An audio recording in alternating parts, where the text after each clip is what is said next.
What's going on, everybody? So, what I'm in here doing, I just figured like I'm working on my Helix, but I figured it'd be a good time to kind of show a couple of you guys if you want to learn like some basic beginner like R&B chords, like what you could do to really just nail down that stuff or whatever. So I'm going to be here talking about some of that right now, talking about nailing down some basic R&B chords.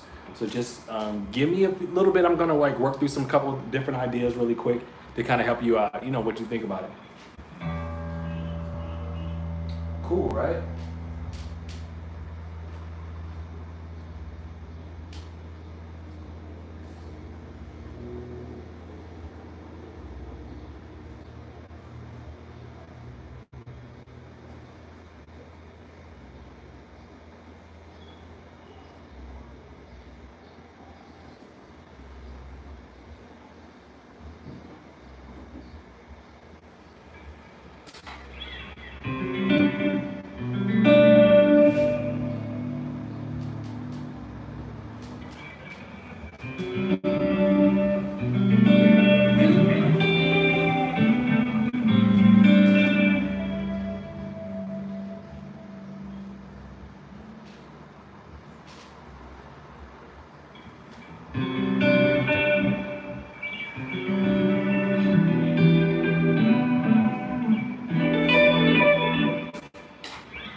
All right, cool. So let's talk about.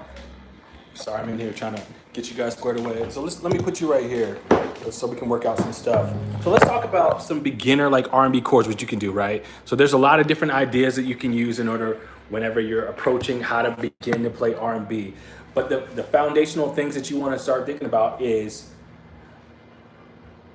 chord structure. So the biggest thing that I always talk about is like playing like, so we're just gonna do a real simple progression, 2, 3, 6 in the key of C, right? So 2, 3, and 6, right? So we wanna make sure that we're getting like a good like tone. So the biggest thing when you first start learning how to play R&B is like tone. Next chord, then the last chord. So you want to perfect that. Things you can do when you're working on your tone also too, like besides setting up your amp and like adjusting like your different kind of pedals and switches, is you want to talk about little small subtle stuff like the hammer on, like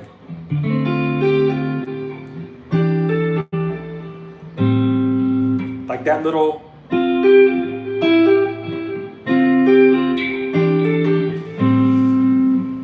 Then you can begin to add on various things. So like when you're first learning how to play R&B, you want to kind of keep it simple. Don't overwhelm yourself by trying to do all the tricks that you see everybody else doing, but in understanding like the method of what you're doing.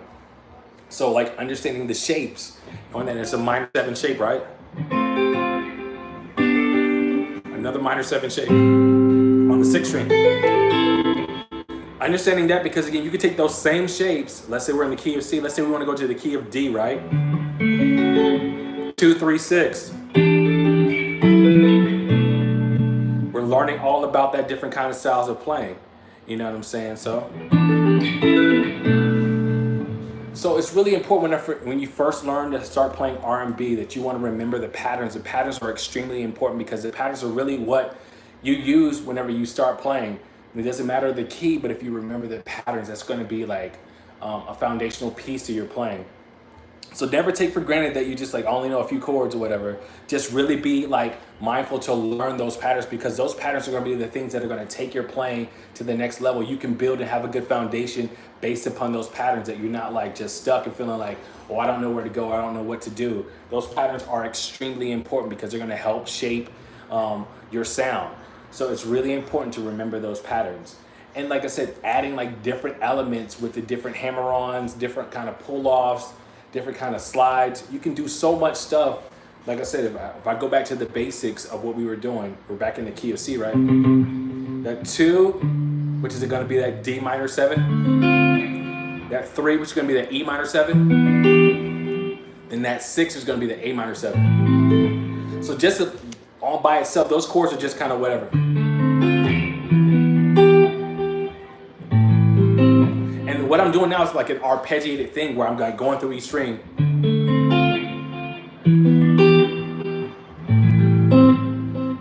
that's an even approach whenever you're strumming.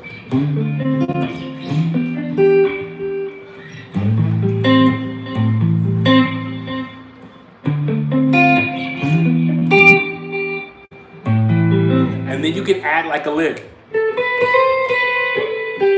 Just that simple lick changes like the dynamics of what you're doing.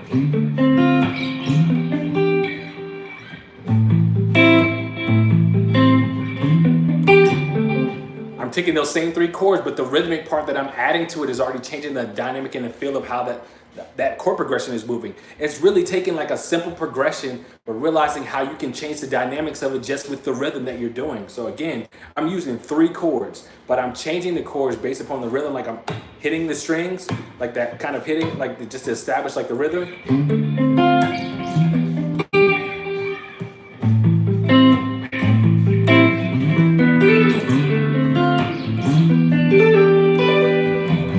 I'm gonna add a lick.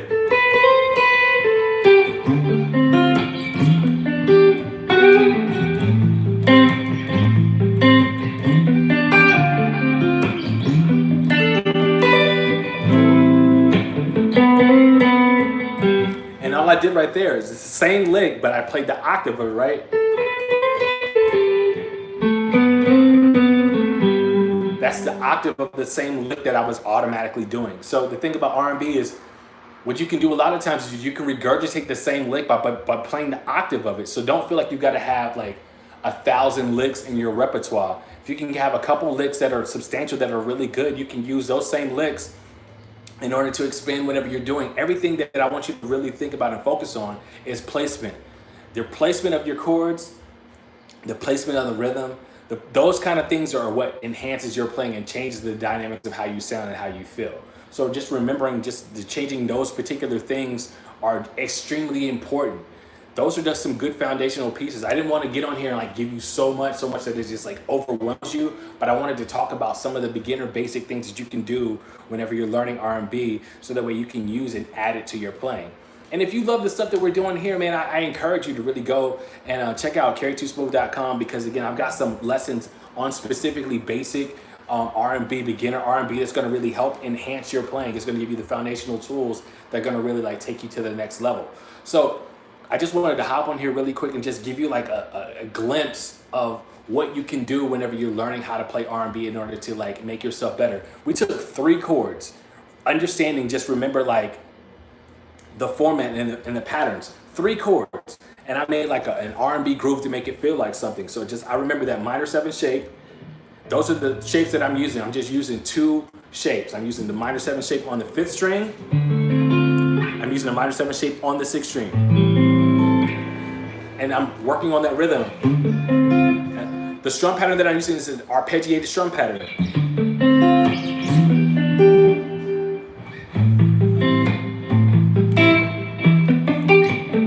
And I'm using palm muting. So like what I'm doing, that when I say palm muting, I'm literally taking my hand and just resting it on the back of the strings. I'm like, not enough to where I get like the lines in my hands, but I'm just gently resting.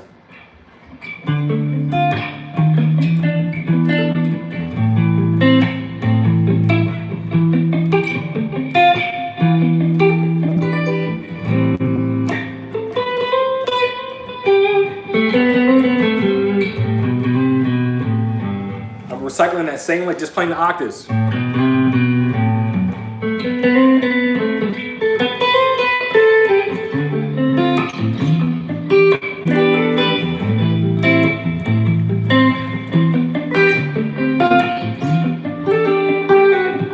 So like the hammer-ons, that stuff is like the character. Like it's like imagine if you were cooking and like you can make eggs, right? You can just cook the eggs, but the hammer-ons and the slides and the like padding or whatever, that's like you putting the salt and pepper and the seasonings in it to like kind of make it have a little bit more life in it. So those are the things that you can do whenever you're playing R&B. You can take a simple 3-chord progression and make it feel like it's doing a whole lot by just learning one line, learning the octaves of that line. Even it's about placement, playing the rhythm. Like instead of me just strumming down, like you can do that, but even the arpeggiated thing, go on each individual notes.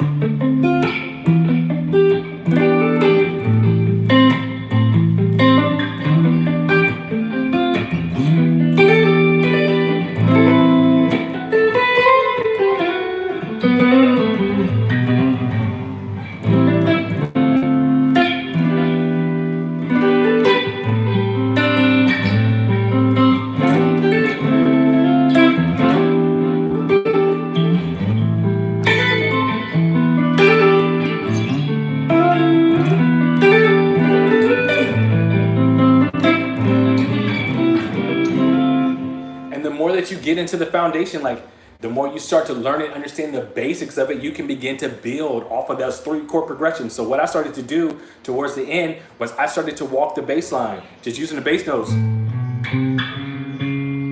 So what I did was just, I know that if I'm playing that A minor 7, it's going to be a minor chord shape. That's like the 7, so that's going to be like another 7 shape. And back to the 1, which is going to be a major 7 shape. So, and I go to that C sharp diminished 7 as a passing chord to get back to the first chord in the progression, which is that D minor 7. So,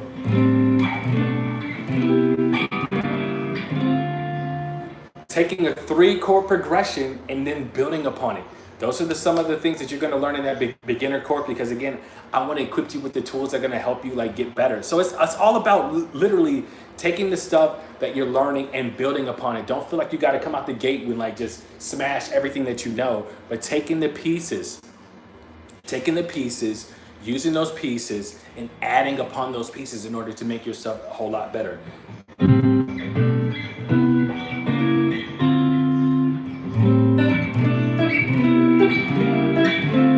Even learning that movement is really important, because again, you're going to use that movement in a whole lot of other types of R&B songs.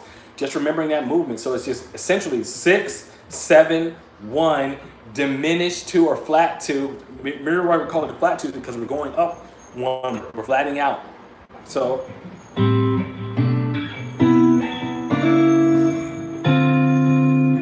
again, if I did the whole progression,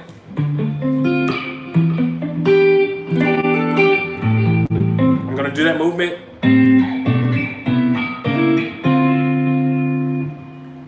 I'm telling you, so it's like, don't feel like it's so much is happening. It's just because of the fact that I'm like doing it so quickly, and you're just like, what is he doing? I try to keep everything as simple and as basic as possible, because again, when I'm playing, I don't want to be like overthinking when I'm playing.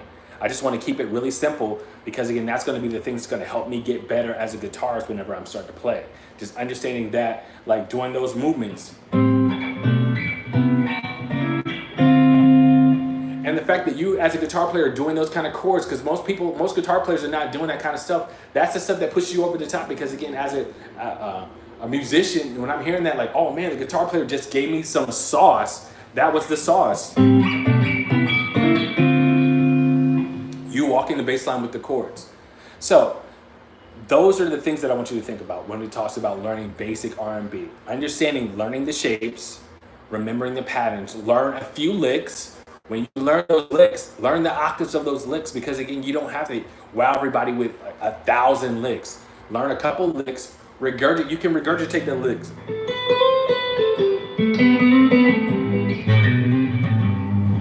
That's all the stuff that you can do in order, because it's all about placement. When you place it in the right place, it's going to change the dynamics and the flow of how you're playing.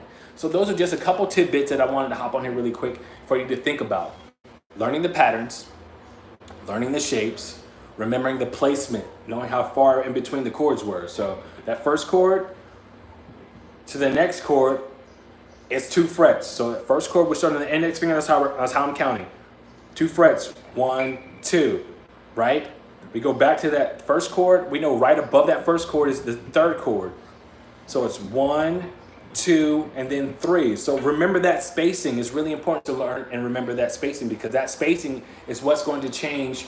It's not going to change. The only thing that changes is when you change the key. So if I remember that spacing, 1, 2, and 3, let's say the song is in B flat. So I'm all right here, right? But if I remember the spacing, I'm doing the same kind of progression.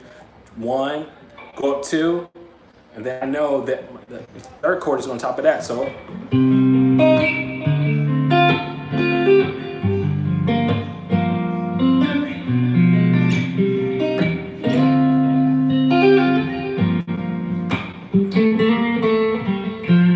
just remembering that lick, the keys change, but the pattern and the shapes and the spacing don't change.